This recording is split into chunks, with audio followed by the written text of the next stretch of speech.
Ambushed Part 4. And this is another relatively light topic. This is just one of the arguments that they make for telling members that they don't want to endorse our proposal. And that's the argument that this is a political issue. We've heard it's a political hot topic. It is a political hot topic, but in the reverse. What we're trying to do is not political. What we're trying to do is maintain normalcy, a standard that's been around since forever. Thinking that a man is a woman and vice versa, and this transgender ideology and people latching onto that has only come around in the last decade or so, probably even less than that. For leaders to tell members that a man is a woman if he lives and self-identifies as a woman, that's the political statement.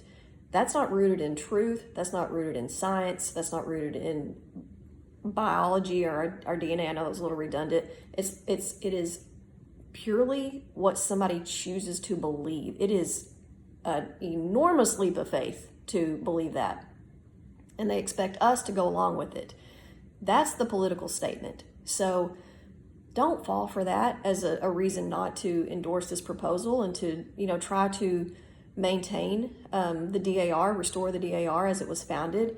Remember that it's up to us members who know better to do what we can to preserve this society, to honor our founders for future generations, because any institution, whatever it is, whether it's the DAR, a family, a church, whatever it is, if it's not rooted in truth, if it's not on the firm foundation of truth, it will crumble. That's what I fear for the DAR. When the DAR starts dabbling, and not even dabbling, when the DAR starts participating in things like this transgender ideology, telling people that a man is a woman when just based on a few criteria, and oh, by the way, that man today who tells you he's a woman, tomorrow could change his mind and realize he's a man again.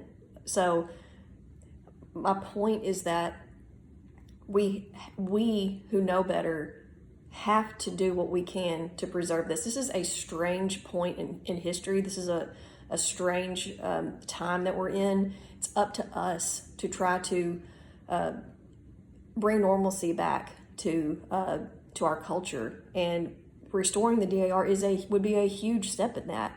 So that's something to think about.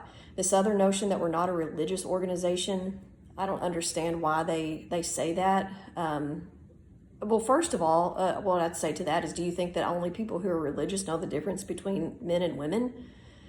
It's just strange. It's strange why they even use that as a reason to when this topic comes up. But we do quote scripture. We do have a motto that says God, home, and country. We do pray at every event that we have. So it's really bizarre to me that they want to use that as a reason and tell members that we're not religious. But as we go forward, we're going to get into some more of these heavier topics and accusations. But I wanted to get some of these lighter topics out of the way and just give y'all something to think about.